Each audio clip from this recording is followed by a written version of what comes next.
السلام علیکم ورحمۃ اللہ وبرکاتہ۔ ناظرین، آج کا اعتراض یہ ہے کہ اگر اللہ تعالیٰ مہربان اور قادر مطلق ہے تو دنیا میں ظلم، درد اور بدبختی کیوں ہے؟ تو ناظرین، انسان اپنی خواہشات کے جھوٹی پیمانے پر الہی حکمت کو تولتا ہے، اور جب وہ اپنی نگاہ سے آگے نہیں دیکھ پاتا تو سمجھ بیٹھتا ہے کہ افق پر اندھیرا ہی اندھیرا ہے۔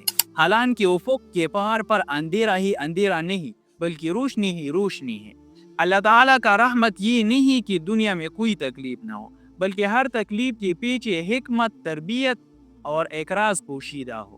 دنیا اگر عدالت ہوتی تو امتحان باقی نہ رہتا، اور اگر محض کھیل ہوتی تو شعور و اخلاق کی گہرائی مٹ جاتی۔ درد دراصل زندگی کی بیداری ہے۔ جس دل نے دکھ نہ دیکھا وہ محبت کا مفہوم نہیں جان سکتا، اور جس آنکھ نے آنسو نہ بہائی وہ احساسات، ادراک، بہترین کی پیاک اور دعا کی لذت پہچان نہیں سکتی۔ مصیبت انسان کو توڑتی نہیں بلکہ تہ در تہ بناتی ہے۔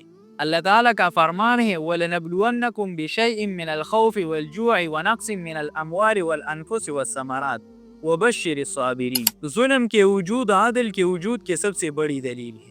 اگر عادل نام کی کوئی چیز نہ ہوتی تو دنیا میں ظلم کا تصور نہ ہوتا۔ ظلم کہنے کے لیے ایک درست پیمانہ چاہیے، اور وہ اسی وقت ممکن ہے جب کائنات کے پس پردہ ایک حکیم عادل خالق موجود ہو۔ بس جو ظلم کو دیکھ کر خدا کی وجود پر سوال اٹھاتا ہے وہ دراصل اسی ظلم کو ظلم کہہ کر خدا کی وجود پر شہادت دے رہا ہے۔ اللہ اگر ہر ظلم کو فوراً روک دیتا اور کسی کو اختیار نہ دیتا تو انسان ایک روبوٹ بن جاتا۔ اللہ تعالیٰ کی سب سے بڑی رحمت یہ ہے کہ اس نے اچھے اور برے راستے دونوں دکھا دی، شریعت اتار کے دے دیا، اور اس نے انسان کو اختیار دیا۔ رحمانی اور شیطانی راہیں دونوں سب کے سامنے واضح ہیں، اور یہی امتحان کا بنیاد ہے۔ جو چاہے اچائی کا راستہ اختیار کرے اور جو چاہے برائی کا راستہ اختیار کرے، مگر انجام سب کا سب جدا جدا ہے۔ دنیا انصاف کی پہلی قسط ہے، یہاں پورا انصاف نہیں، مکمل عدل و انصاف تو آخرت میں ہوگا۔ یہاں ظالم کو مہلت ہے، وہاں کوئی مہلت نہیں۔ ہر انسان جس چیز کا مستحق ٹھہرے گا وہی پائے گا۔ یہاں مظلوم روتا ہے، وہاں مظلوم ہنسے گا، کیونکہ وہ بدلے عدل و انصاف کا دن ہے۔ فَمَن يَعْمَلْ مِثْقَالَ ذَرَّةٍ خَيْرًا يَرَهُ وَمَن يَعْمَلْ مِثْقَالَ ذَرَّةٍ شَرًّا يَرَهُ۔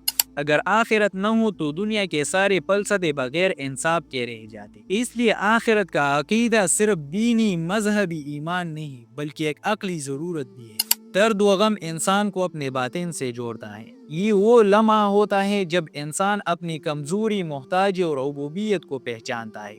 جو انسان نہیں گرتا وہ سجدے کا مفہوم ہی نہیں سمجھ سکتا۔ مصائب انسان کو انا سے آزاد کر کے اللہ کے قربت میں لے جاتے ہیں۔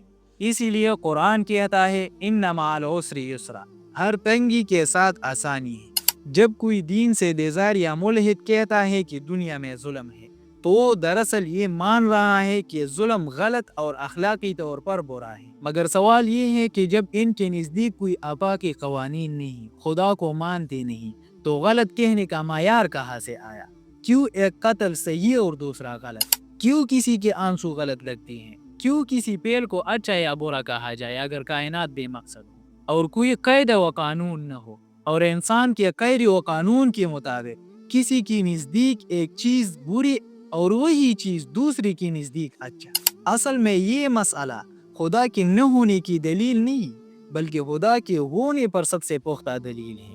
تو دوستو، آج کی یہ تھی مختصر سی ویڈیو۔ اگر اس ویڈیو کے حوالے سے آپ کے ذہن میں کوئی سوال ہو تو آپ ہمیں کمنٹ سیکشن میں بتا سکتے ہیں۔ ملتے ہیں انشاءاللہ نیکسٹ ویڈیو میں۔